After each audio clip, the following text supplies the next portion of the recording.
At Limo Village, Gulu East Division, 21-year-old Josephine Ayo walks out of a rickety hut.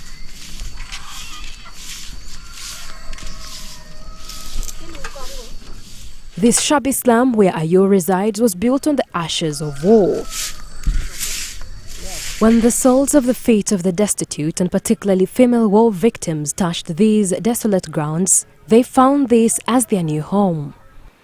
Ayo, a single mother of one together with her 4 other siblings, live here. When she returned from captivity, she discovered that both her parents had been killed by LRA bands. She's amongst those whose life exists within the cloistered fence of emotional turmoil, depression, fear and poverty. The man's relatives and neighbors asked him to disown her because she was born in captivity.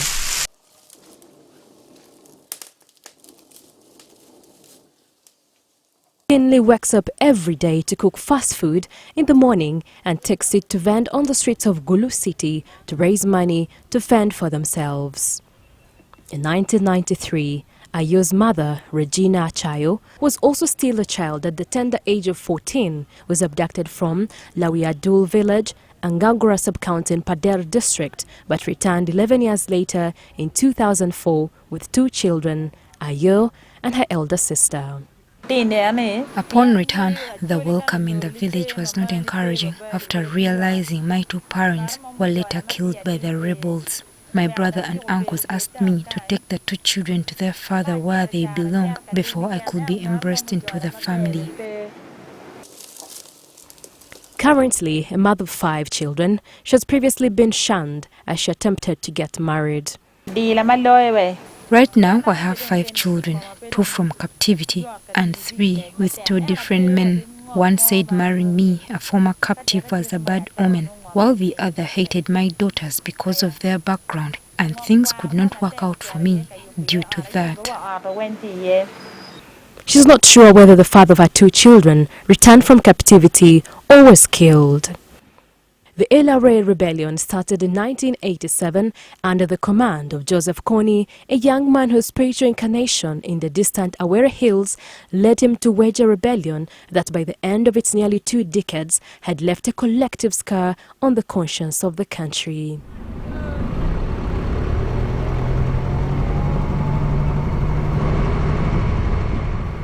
As Gulu, the capital of the region, emerges from the ruin of the war with a new skyline and slick roads, this festering wound that left thousands of its victims dead, thousands abducted, hundreds of young girls defiled and raped, and millions huddled inside squalid IDPs is yet to heal.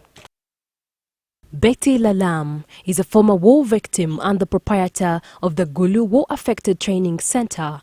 She was abducted in her childhood and bore the brunt of this insurgency. She says the discrimination and the failure of the former returnees to reintegrate and marry is worrying. When they were being abducted, they were alone. So when they reached there, they get children and they came back with the children. So when they came home, most of the family were rejected them because of the children they came back with. They don't know their father, they don't know their clan, where they come from. So most of the family were not allowed them to come back home with the children. They always tell them to take the children back to their father. Then they come back home because they cannot stay with a stranger. So that's the problem they've been facing. Secondly, they came back and found most of them they were homeless. Their parents died or they have burned their places, so they have nowhere to go. Lalam says a handful of returnees were able to acquire life skills training with different organizations can live independently and meaningfully. Doing other things, giving them training, giving them businesses, at least they have picked up. So they're now doing better than when they have just came back. Evelyn Amoni, a former wife to the LRA commander Joseph Kony, who returned from captivity with 3 children, says she decided to settle in Gulu town. She fears to return to the countryside as a result of the rejection and stigma from the community. I returned home in 2005, but I could only step home in 2008. But I had only spent 3 days, and I returned to Gulu town. In the 3 days, I heard a lot of things said by the community against me and my children, and it made going home a suicide mission. She also explained that her decision not to reunite with her family immediately was based on LRA's past atrocities in her village at Atiak in Amuru district, where hundreds of people were massacred by the rebels. He referred to me as a murderer and demonic who could kill at any moment. On Tuesday, April 22, 1995, LRA bands led by Vincent Oti carried out one of the ghastliest killings orgies, slaughtering over 200 in Atiak who had gathered on the market day. She says that the repugnant Acholi culture, which isolates a woman who gave birth without formal marriage, has created barriers towards integration. If you are in that category of women, especially the returnees, who even have children whose fathers are not known, your parents are likely to disown you because they did not reap any benefits from you and because you also never went to school. While efforts have been made to reunite children with their families, very few communities have embraced them. Most of those being discriminated are victims and perpetrators who were abducted into the LRA. Some communities say they don't have land to accommodate those children, especially that their identities are not known. Some women are even conditioned by their families to chase the children away before they can be embraced and settled. For us who have returned, we can only have land after we hustle and buy the land using our earned cash. The majority of the returning women are living within the town because they cannot be welcomed home to their families, but also they cannot disown their children. Estimates put the number of children sad in captivity and have failed to integrate with their families in thousands. Some of these children and young mothers are haunted and have developed post-traumatic stress disorder, including flashbacks, nightmares, anxiety, and depression. Others often see imaginary silhouettes of their tormentors standing in the shadows of the bright sky in the night. For over 15 years after the war subsided, watchdog organizations have engaged in the exercise to trace and link children to their families. Some of the organizations involved include Justice and Reconciliation Project JRP, Caritas, and Acholi Religious Leaders Peace Initiative ARLPI. Child tracing is a tedious, sensitive, and emotionally charged process which is in the best interests of the child. The process of child tracing emerged as a social project considered vital to the well-being of children born as the result of forced marriages in captivity. A child may face stigma, discrimination, victimization, and rejection from maternal and paternal clans and the community. Safeguards are required at each stage to protect them. A 2018 Justice and Reconciliation Project report indicated that 90% of the 447 returnee women interviewed suffered stigmatization, rejection, trauma, behavioral challenges, failure to meet basic needs, and failed access to land. Of the 1,609 children aged between 1 to 31 years under the care of the women sampled, at least 80% of those aged above 5 were in school, although 90% of the numbers faced financial difficulty in paying school dues. 27%, that is 437, of the 1,609 children reported were conceived because of an act of sexual violence against the mother. In 2019, Parliament resolved to support all formerly abducted women and children born in captivity during the LRA insurgency, but this is yet to be implemented. In August 2021, former Speaker, late Jacob Olanya, wrote to the Prime Minister seeking government intervention to the plight of thousands of women.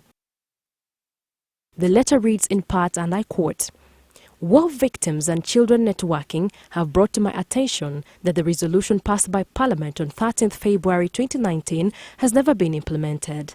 I am thus writing to bring to your attention the outstanding resolution for your consideration." In the 2019 resolution, Parliament was meant to identify and profile the affected victims and create specific financing for former female LRA abductees and their children born in captivity. It was also agreed to embark on sensitization campaigns to closely have joint programs with cultural institutions to ensure that these victims of abduction and their children are socially integrated and protected to avoid stigmatization and discrimination perpetrated against them, as well as expedite the adoption of the transitional justice policy. Stella Lanam, the Director of War Victims and Children Networking, says they have now written more than 30 letters to Parliament and the Office of the Prime Minister to follow up on the matter, but have failed to yield. To the big man. So me personally, I wrote 32 letters to send it to the President of this country. And I always pass from the RDCs, different RDCs. But at the end, the letter, it did not reach. One day I meet Omona from State House. He came in Gulu, we meet in tax center. He was promised a lot that he is going to take me to meet the president with the issues the victims are passing through. But up to now, I wait until today. And we're hearing many people say the government he always put the money for helping the victims in northern Uganda, but we are not seeing the money. Victims, they are in the critical condition in northern Uganda. They are in the critical one. During COVID-19, most of the victims, they will make suicide because of the hard life, including our children. She says many young women returned with children but have failed to trace and find the fathers of these children. Most of them change their names. If you come here, you started to trace the name, you will not find. Few of the men who the women know where they are coming from. We even try to take the children back. Some other family, they accepted the children, but some other family, they rejected. They always say to us that these children, they will do some other things, but for the family. As their father, they are also been doing into the people in this country. These victims have also been locked out of government poverty alleviation programs like the parish development model. PDM, we try, we fail. Mienyoga, we try, we fail. Different things for the government come. Our victims, we always tell them, you go to the sub-county and registering. At the end, they will leave the victims outside. The little support we have, we cannot accommodating all of them. So that is why I said their life, it is not easy. And the renting, most of the women, they always chase them. Fred Ingomokwe, a human rights defender with Refuge Law Project, says the commercialization of land during and after the LRA insurgency bred greed that victims of the insurgency have been left out. To make it worse, our brothers and sisters who were abducted, taken to the bush, who got back home, had it rough. They had it rough in terms of the welcoming. Very few were welcome home. And their welcome is sustained. Majority of them who were welcome home are either denied the right to own the land, especially our sisters who came back with their children, because they could not trace for the paternity of their children, the paternity for their children. They all came back to their homes, which is the maternal side, when the children are being asked. And by the fact that the children are living on their maternal, land, it's a little tricky. As per the culture, children belongs to their father. And for you to come to the home where your mother comes from and own the land is challenging. And because it's challenging, many of these children have failed to get the land, have failed to own the land. Ngomokwe suggests that idle land owned by the government should be converted to settle such a population. There are many lands in Acholi that, if I'm to use a bad word, then I would say they are redundant, that the government calls their land. A case in point is Apa. Another case in point is Lakang. There are so many government land that, to me, I feel should have also been, in a way or two, allocated for these children. The modernity of allocating this land is something that needs a round table sitting, so that we come with something which is comprehensive and acceptable, that then will make these children to own the land. He also expressed frustration with several interventions of government to extend help to the victims. Billions of shillings have been spent as part of the Marshall Plan to rehabilitate the war-ravaged region, but a large chunk of the funds has been embezzled. And we're hearing many people say that the government always put the money for helping the victims in northern Uganda, but we are not seeing the money. It's high time you got your pieces together to rethink about your modalities. With all these interventions of NOSAF, of PRDP, of DINO, now today there's parish development model, something should have been different for victims of war. I would think a better package for victims of war needs to come. But this is also a reminder that many of these victims of war are growing old, many are dying. They're dying with anger, they're growing old with anger. He who dies with anger leaves the anger behind. And this anger gets to the children, and it is not good for the future. Such bearings will always be realized. The LRA was responsible for the abduction of up to 60,000 children and youth in the north during the course of the insurgency. Women who escaped from the clutches of captivity after an extended period inside the armed group often did so with the children of LRA commanders and soldiers. Arguably, this war has harbored the high growth of street children in northern Uganda, especially in Gulu. Many have turned to criminal activities like stealing. According to Arthur Owor, a policy analyst and researcher, there is a need to offer help to this socially detached community.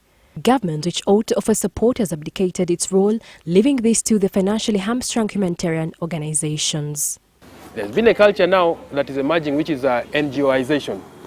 NGOization, by the way, should be looked at in depth because it runs the risk of incentivizing whatever is now happening.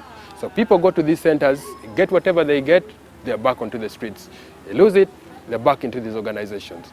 And this is what I want to think we call perverse incentives. Some of these actors are providing what you call perverse incentives.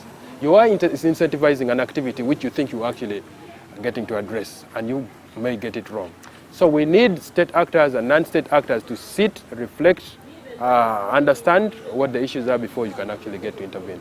Ambrose Ola, the Acholi chiefdom premier, says the redefinition of land ownership after the LRA war created barriers for war victims. The emergence of the land market policies, which change land from being held for its intrinsic value to being held more for its material and commercial value, hence putting land on the shelves. As the clouds drift by in the anticipation of the velvet dark, the crescent moon graces the skies here in Gulu, sending a brief comfort to the victims of the LRA insurgency. But as the sun rises at the crack of dawn, the pain of these young mothers returns to haunt them in an agonizing dream.